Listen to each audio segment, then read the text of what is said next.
আচ্ছা, মাছ ভাজা তো অনেকেই খেয়েছেন। আমার মতো মাছ ভেজে কি কখনো কেউ খেয়েছেন? অবশ্যই কমেন্ট করে জানাবেন। আজকে হচ্ছে আমি কই মাছ ভাজবো। যে কোনো মাছ ভাজার সময় আমি হচ্ছে এই মশলাটা দিয়ে তারপর ভাজি। আমি নিয়ে নিয়েছি কয়েক কোয়া রসুন আর কয়েকটা কাঁচামরিচ একসাথে বেটে নিয়েছি। আমি যেহেতু একটু ঝাল খেতে পছন্দ করি, যখনই আমি মাছ ভাজি তখনই হচ্ছে এই মশলাটা দিয়ে তারপর মাছ ভাজি।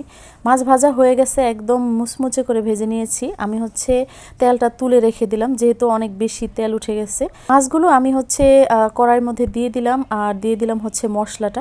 মাছের মধ্যে খুব সুন্দর করে মেখে দিয়েছি। এখন উপরে একটু তেল দিয়ে দিলাম। এভাবে করে অল্প আঁচে বেশ কিছুক্ষণ ভেজে নেব।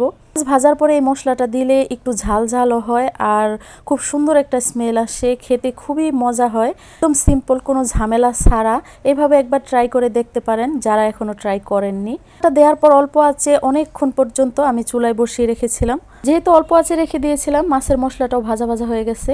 তো এই তো খুব সহজে তৈরি হয়ে গেল খুবই মজাদার মাছ ভাজা।